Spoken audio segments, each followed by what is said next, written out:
Hello everyone.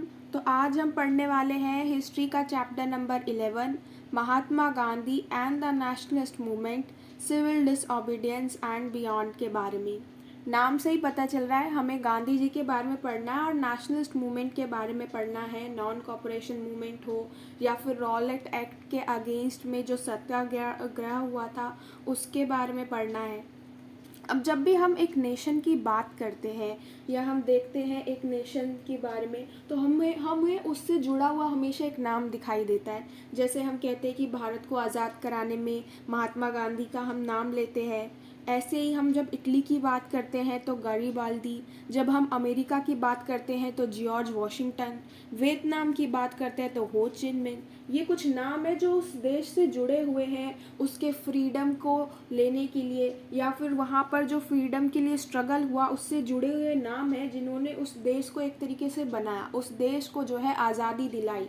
तो उस देश के फ्रीडम आज़ाद होने में इन लोगों का बहुत बड़ा हाथ है। ऐसे ही हम लेते हैं महात्मा गांधी का नाम इंडियन नेशन से जोड़कर उनको father of the Indian nation कहा जाता है। उसी वे में कहा जाता है जैसे हम और लीडर्स का नाम उनके कंट्री के साथ जोड़कर लेते हैं।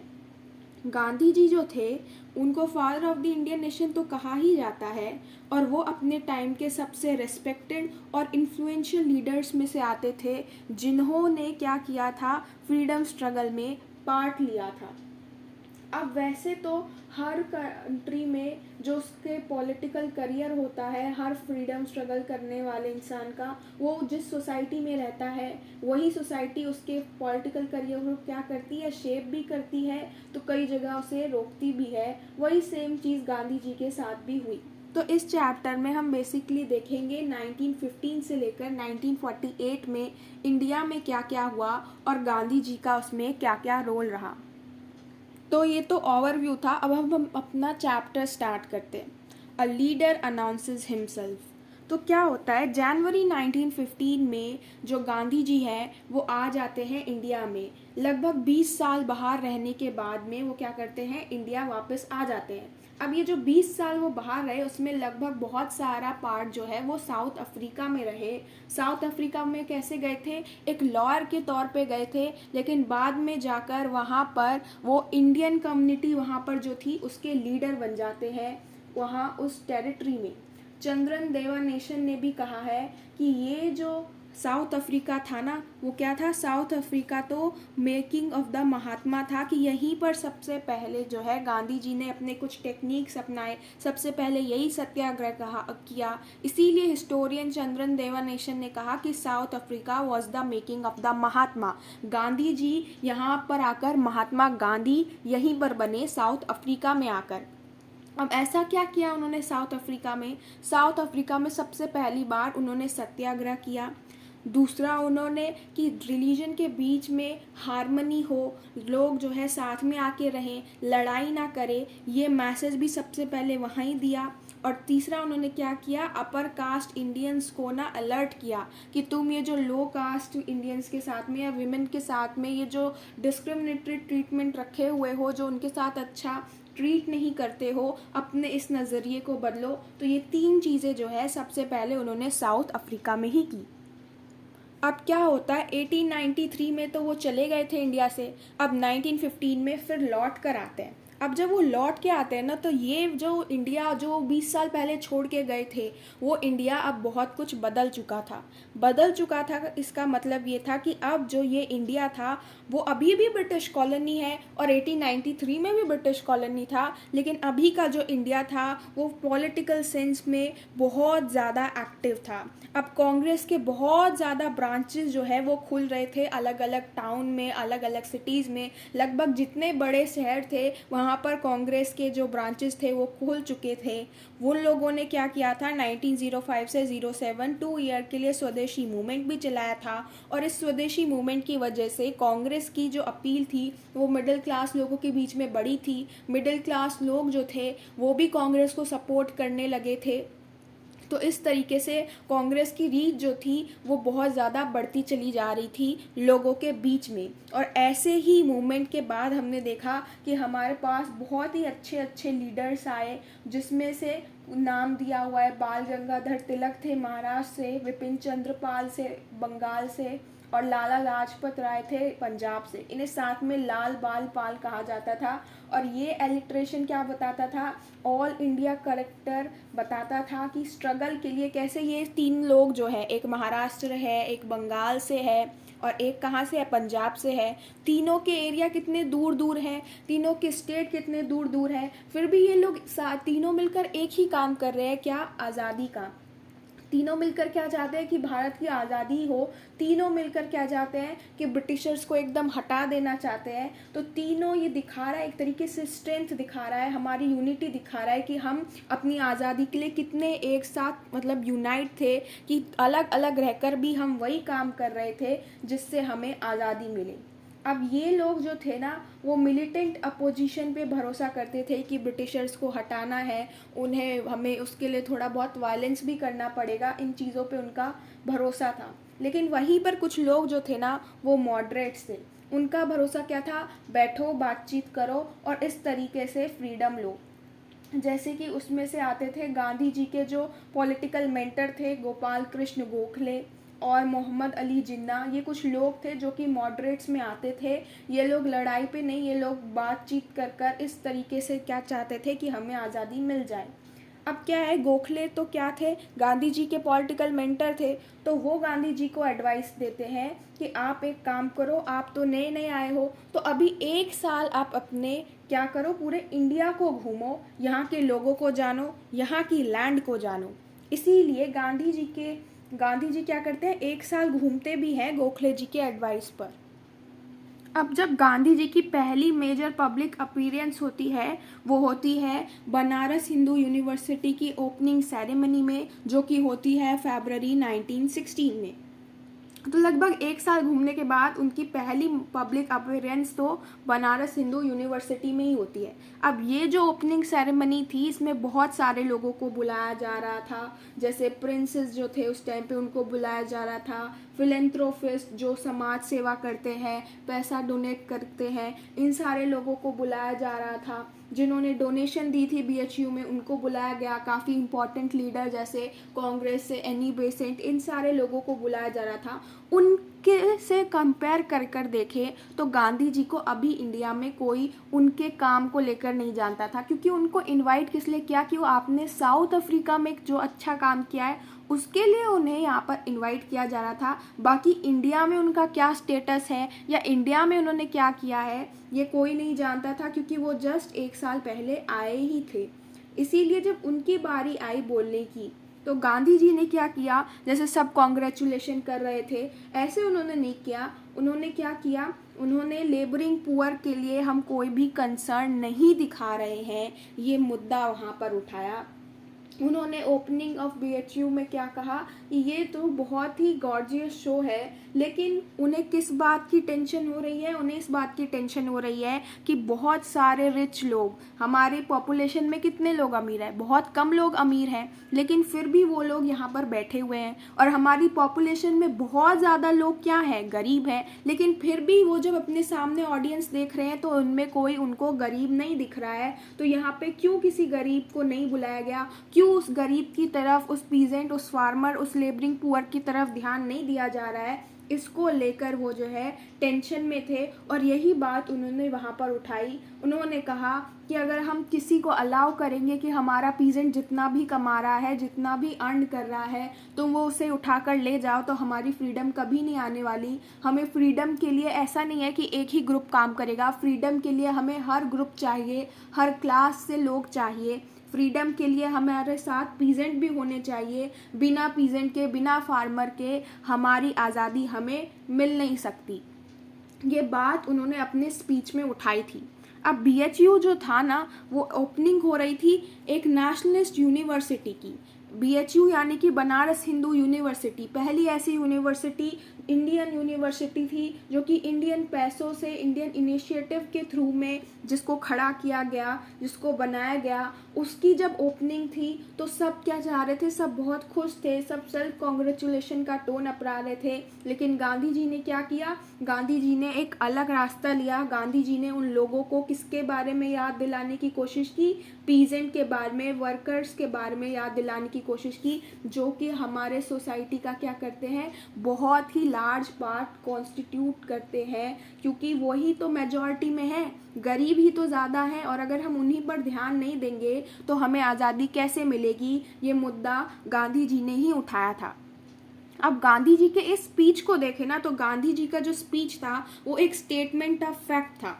मतलब ये बात बिल्कुल सही थी एक लेवल पर कि हाँ, जो ये हम नेशनलिस्ट मूवमेंट चला रहे हैं या आज़ादी के लिए लड़ रहे हैं, इसमें हमें कभी गरीब दिखते ही नहीं। ये नेशनलिस्ट मूवमेंट या ये इंडियन नेशनलिज्म तो क्या है, एक इलीट फिनोमेना बनकर रह गया है। इसमें आपको लॉर्ड दिख जाएंगे, डॉक्टर दिख जाएंगे, लैंडलॉर्ड्स दिख जाएंगे, लेकिन आपको यहाँ पर कोई गरीब नहीं दिखेगा, कोई पीजेंट नहीं दिखेगा, कोई फार्मर नहीं दिखेगा। और दूसरा, ये स्पीच क्या थी, स्टेटमेंट ऑफ इंटेंट भी थी, क्योंकि यहीं पर सबसे पहली बार बीएचयू में गांधी जी ने अपना विज़न बताया था कि वो कैसे चाहते हैं, वो कैसा चाहते हैं कि इंडियन नेशनलिज्म कैसा होना चाहिए, किस किस का रिप्रेजेंटेटिव होना चाहिए, किस किस को नेशनलिस्ट मूवमेंट में भाग लेना चाहिए। ये सारी चीज़ें उन्होंने यहीं पर बताई थी। तो ये स्पीच क्या थी, स्टेटमेंट ऑफ फैक्ट भी थी और स्टेटमेंट ऑफ इंटेंट भी थी। अब जो गांधी जी सोच रहे थे उसको प्रैक्टिस में लाने का टाइम आ चुका था। अब क्या होता है, एनुअल कांग्रेस मीटिंग होती थी, अब वो हुई, लखनऊ में हुई, दिसंबर 1916 में हुई, और वहीं पर एक चंपारण, जो कि बिहार में एक जगह है, वहाँ से एक पीजेंट जो है गांधी जी के पास गया और गांधी जी को बताया कि कैसे चंपारण में पीजेंट के साथ बहुत ज़्यादा हार्श ट्रीटमेंट कर रहे हैं ये ब्रिटिश इंडिगो प्लांटर्स, तो आप आइए और हमारी हेल्प कीजिए। अब क्या होता है, गांधी जी उनकी हेल्प के लिए जाते भी हैं। तो अब नेक्स्ट टॉपिक है the making and unmaking of non cooperation movement.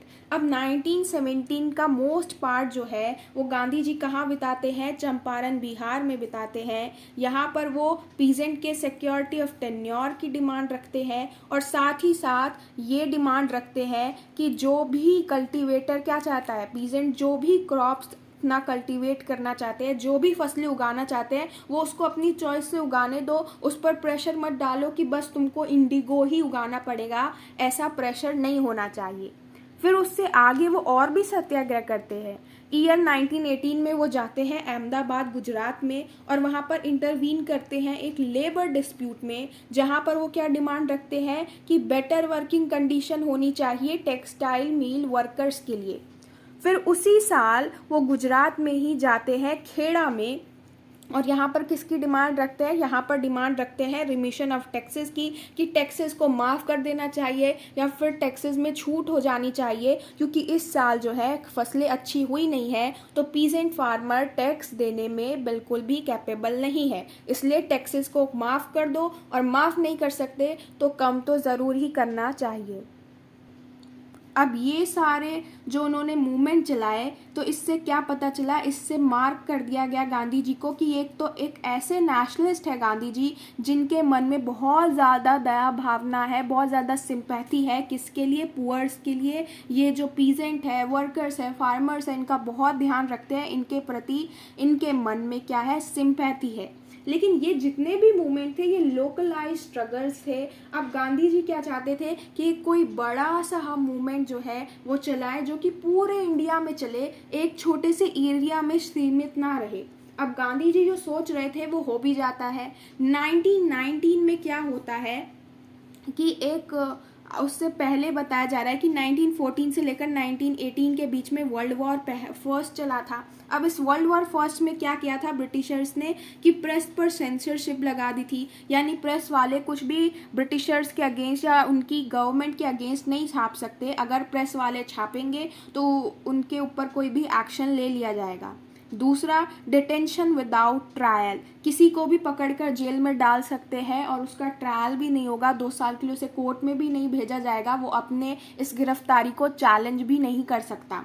अब ये वर्ल्ड वॉर फर्स्ट के टाइम पे हुआ था, लेकिन सर सिडनी रॉल्ट के अंदर में क्या हुआ कि एक कमेटी बनाई गई और उस कमेटी में ये डिसाइड किया गया कि अब ये जो मेजर्स जो कि फर्स्ट वर्ल्ड वॉर के टाइम पे चल रहे थे ये 1919 से जो है आगे भी कंटिन्यू रहेंगे, ये बंद नहीं किए जाएंगे। अब जो है गांधी जी ने इसको देखा और गांधी जी समझ गए कि अब उन्हें बड़ा मूवमेंट इसी पर जो है कंस्ट्रक्ट करना है, और उन्होंने क्या किया, आवाज़ दी लोगों को कि रॉलेट एक्ट के अगेंस्ट हमको पूरे इंडिया में कैंपेन चलाना है, पूरे इंडिया में प्रोटेस्ट करना है, क्योंकि ये जो रॉलेट एक्ट है ये बहुत ही गलत है। अब क्या होता है, उनकी आवाज़ सुनकर जो है लोग कैंपेन करना स्टार्ट कर देते हैं, पूरे इंडिया में प्रोटेस्ट होना स्टार्ट हो जाते हैं, स्पेशली नॉर्थ इंडिया में और वेस्ट इंडिया में तो ऐसी लगता है कि लाइफ जो है वो एकदम थम सी गई है, क्योंकि जो दुकानें हैं वो बंद हो गई, स्कूल्स बंद हो गए और लॉयर्स ने अपने कोर्ट को अटेंड करना बंद कर दिया, सब जगह जो है वो प्रोटेस्ट हो रहा है और मेजर चीज़ें जो है वो बंद पड़ी हुई है। और क्या हुआ उस टाइम पे कि ये जो प्रोटेस्ट थे ये थोड़े से ज़्यादा टेंस हो जाते हैं, कहाँ पर, पंजाब में। पंजाब गांधी जी भी जा रहे थे और उनके और भी इम्पोर्टेंट जो कांग्रेसमैन थे, जो लीडर्स थे वो जा रहे थे, लेकिन उनको डिटेन कर लिया जाता है। गांधी जी को भी पंजाब जाते जाते क्या कर लिया जाता है, उनको भी अरेस्ट कर लिया जाता है, तो वो भी लगभग पंजाब नहीं पहुंच पाते हैं। और ये जो एरिया है पंजाब का, यहाँ पे सिचुएशन जो है वो और टेंस होती चली जाती है। और लास्ट में क्या होता है, अमृतसर में अप्रैल 1919 में क्या होता है, जलियांवाला बाग मैसेकर होता है। यहाँ पर क्या होता है कि यहाँ पर एक ब्रिटिश ब्रिगेडियर ऑर्डर कर देता है अपने ट्रूप्स को कि तुम जो है नेशनलिस्ट मीटिंग पर जो है फायरिंग ओपन कर दो।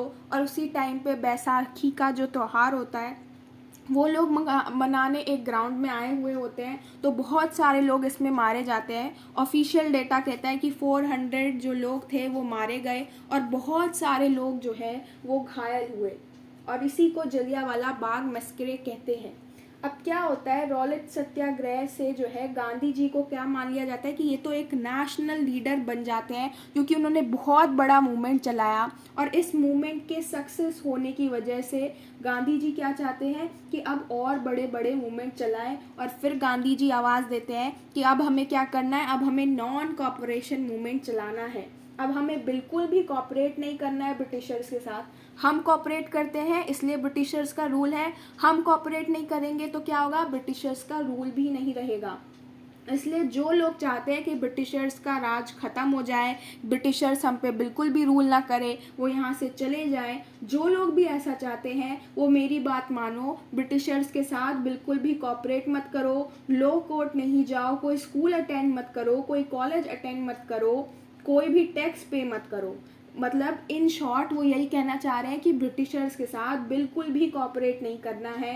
अगर नॉन कॉपरेशन को अच्छे से आपने इस मूवमेंट को कैरी आउट किया, अच्छे से इस मूवमेंट को जो है आपने फॉलो किया, बिल्कुल भी जो है ब्रिटिशर्स के साथ में कॉपरेट नहीं करेंगे, तो क्या होगा, इंडिया 1 साल के अंदर अंदर अपनी फ्रीडम को पा लेगा और हम आज़ाद हो जाएंगे। ये गांधी जी ने ही कहा था। अब क्या होता है, इसी स्ट्रगल को और बड़ा करने के लिए गांधी जी क्या करते हैं, खिलाफत मूवमेंट के साथ में हाथ मिला लेते हैं।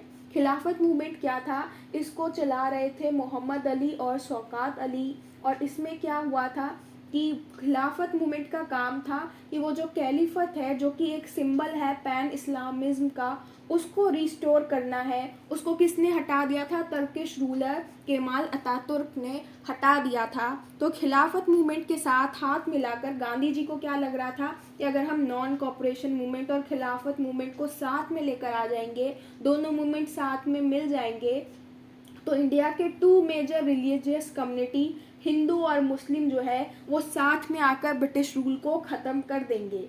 इसीलिए इस वजह से ये दोनों मूवमेंट जो है आपस में मिलाए गए, यानी कि दोनों मूवमेंट को चलाने वाले लोगों ने आपस में हाथ मिलाए। अब नॉन कॉपरेशन मूवमेंट में क्या हुआ, नॉन कॉपरेशन मूवमेंट में क्या हुआ, लोगों ने क्या किया, लोगों ने सारी चीज़ों को बंद करना स्टार्ट कर दिया। स्टूडेंट ने स्कूल जाना छोड़ दिया, कॉलेज जाना छोड़ दिया, लॉयर्स ने जो है कोर्ट को अटेंड करना छोड़ दिया, हर जगह पे स्ट्राइक्स होने लगी, टाउन हो, सिटीज़ हो। 1921 में जो है वो 396 स्ट्राइक्स हुई, इसमें बहुत सारे जो वर्कर्स थे वो इन्वॉल्व हुए। ऐसे ही हम देख रहे थे कि कंट्री साइड यानी कि जो गांव के इलाके थे, ये तो शहरों की बात हो रही है, लेकिन जो गांव के इलाके थे वहाँ पर भी लोग जो थे वो ब्रिटिशर्स से बहुत तंग थे, और इस रूल को लेकर, ब्रिटिशर्स के रूल को लेकर उनके मन में भी बहुत ज़्यादा गुस्सा था। वो भी आज़ादी चाहते थे। जैसे कि नॉर्दर्न आंध्रा में जो हील ट्राइब्स थी, उसने फॉरेस्ट लॉज जो थे उनको वायलेट करना स्टार्ट कर दिया। अवध में जो फार्मर्स थे उन्होंने टैक्सेस पे करने से मना कर दिया। कुमाऊं में जो पीजेंट्स थे उन्होंने ऑफिशियल्स के लोड कैरी करने से मना कर दिया। तो क्या हुआ, इस प्रोटेस्ट मूवमेंट से कई बार ये जो प्रोटेस्ट चलाए जाते थे या जो मूवमेंट चलाए जाते थे वो क्या होते थे, कई बार ऊपर से जो लिखा है वो उस पर नहीं काम करते थे, जो उनका मन कर रहा है वो काम करते थे। जैसे मान लो ऊपर में जो लीडर है वो कुछ और प्रोटेस्ट करना चाहता है, लेकिन वहाँ की जो जनता है, गांव की जो जनता है या ये जो फार्मर है, जो पीजेंट है, उनको जो ठीक लगता था, जो उनके इंटरेस्ट को बेस्ट सूट करता था, वो उस अकॉर्डिंग, उस तरीके से ब्रिटिशर्स के अगेंस्ट अपनी आवाज़ उठाते थे। जैसे कुछ ने टैक्सेस पे करने से मना कर दिया, कुछ ने फॉरेस्ट लॉज को वायलेट कर दिया। तो इस तरीके से वो कई बारी प्रोटेस्ट किया करते थे ब्रिटिशर्स के अगेंस्ट। अब ये अमेरिकन बायोग्राफर लुइस फिशर थे, और वो क्या कह रहे हैं, वो कह रहे हैं कि ये जो नॉन कॉपरेशन है ना, वो क्या है, एक युग की तरह रहा। इंडिया और गांधी जी दोनों की ही लाइफ को अगर आप देखेंगे, अगर हम भारत की हिस्ट्री को देखें या गांधी जी की लाइफ को देखें, ये जो नॉन कॉपरेशन मूवमेंट है ये एक युग की तरह रहा। यानी कि ये बहुत ज़्यादा इम्पॉर्टेंट टाइम रहा, एक युग की तरह रहा, क्योंकि ये जो नॉन कॉपरेशन था कि नेगेटिव इनफ था पीसफुल होने के लिए और पॉजिटिव इनफ था इफ़ेक्टिव होने के लिए। क्योंकि ये जो नॉन कॉपरेशन था, इससे क्या हुआ, हमने बिल्कुल भी ब्रिटिशर्स के साथ कॉपरेट नहीं किया। ये जो नॉन कॉपरेशन था ये एक तरीके से ट्रेनिंग थी सेल्फ रूल की। अब नॉन कॉपरेशन मूवमेंट का रिजल्ट क्या निकलता है, रिजल्ट यही निकलता है कि ब्रिटिश राज जो है उसकी जो फाउंडेशंस है, जड़ें हैं, वो फिर से हिल जाती है। एक बारी 1857 में हुआ था जब ब्रिटिशर्स एकदम डर गए थे, और एक बारी ये नॉन कॉपरेशन मूवमेंट हुआ जिसकी वजह से ब्रिटिशर्स बहुत ज़्यादा डर जाते हैं। लेकिन फिर क्या होता है, फरवरी 1922 में पुलिस स्टेशन में, चोरी चोरा में एक पुलिस स्टेशन थी एक बस्ती में, उसको आग लगा देता है पीजेंट का एक ग्रुप, उसको अटैक कर देता है, और बहुत सारे वहाँ पर जो कांस्टेबल होते हैं वो मारे जाते हैं। अब गांधी जी जो है वो इस वायलेंस से खुश नहीं थे, क्योंकि गांधी जी ने नॉन कॉपरेशन मूवमेंट तो चलाया था, लेकिन उन्होंने ये भी कहा था कि एक सत्याग्रह है, इसमें हम वायलेंस का बिल्कुल भी यूज़ नहीं करेंगे। लेकिन क्या किया, कुछ पीजेंट ने वायलेंस का यूज़ किया। इसलिए गांधी जी ने कहा कि कोई भी चीज़ जो है वो इस एक्ट को जस्टिफाई नहीं कर सकती, इस वायलेंस को जस्टिफाई नहीं कर सकती। इसीलिए वो क्या कर रहे हैं, नॉन कॉपरेशन मूवमेंट को बंद कर रहे हैं।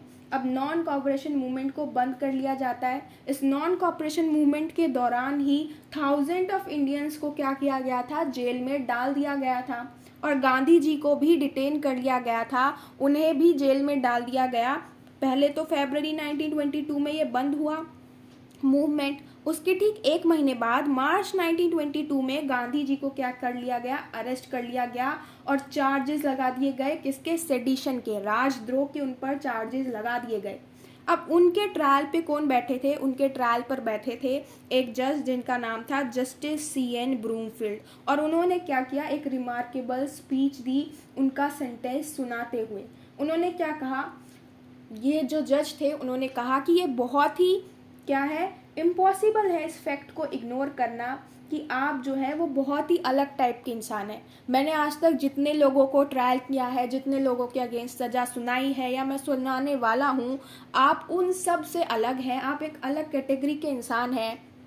आपके लोगों की नज़रों में आप क्या हैं, एक नेशनल लीडर है, एक ऐसे लोग हैं, ग्रेट पैट्रियट हैं, आप में बहुत ज़्यादा देशभक्ति की भावना है, ऐसे आपकी जो जनता है, आपके जो लोग हैं वो समझते हैं। जो लोग पॉलिटिक्स में आपसे डिफ़र करते हैं वो भी आपको क्या देखते हैं, कि आपको देखते हैं कि आप एक ऐसे आदमी हैं, एक मैन ऑफ हाई आइडियल्स हैं आपके, आप एक साधु वाली ज़िंदगी जीने वाले आदमी है, एक व्यक्ति है, तो आप बहुत ही अलग टाइप के इंसान हैं। ऐसे इंसान को मैंने ना ही पहले कभी उसका ट्रायल किया है और शायद मैं कभी करने भी नहीं वाला। तो आप जैसे इंसान हैं उसको देखते हुए मुझे लगता है कि आपकी जो जनता है वो आपको बहुत ही इम्पोर्टेंट मानती है, लेकिन आपने जो काम किया है उसको देखते हुए ये बहुत ज़्यादा नेसेसरी है कि आपको 6 साल की सज़ा सुनाई जाए, क्योंकि लॉ यही कहता है आपको 6 साल के लिए जेल की सज़ा सुनानी चाहिए, और मैं सुना भी रहा हूँ। लेकिन अगर गवर्नमेंट या ब्रिटिशर्स के जो लोग हैं, ऑफिशियल्स हैं, किसी भी कारणवश आपके 6 साल की सज़ा को कम कर देते हैं तो मुझसे ज़्यादा खुश और कोई नहीं होगा। ऐसा सीएन ब्रूमफील्ड कहते हैं गांधी जी के बारे में।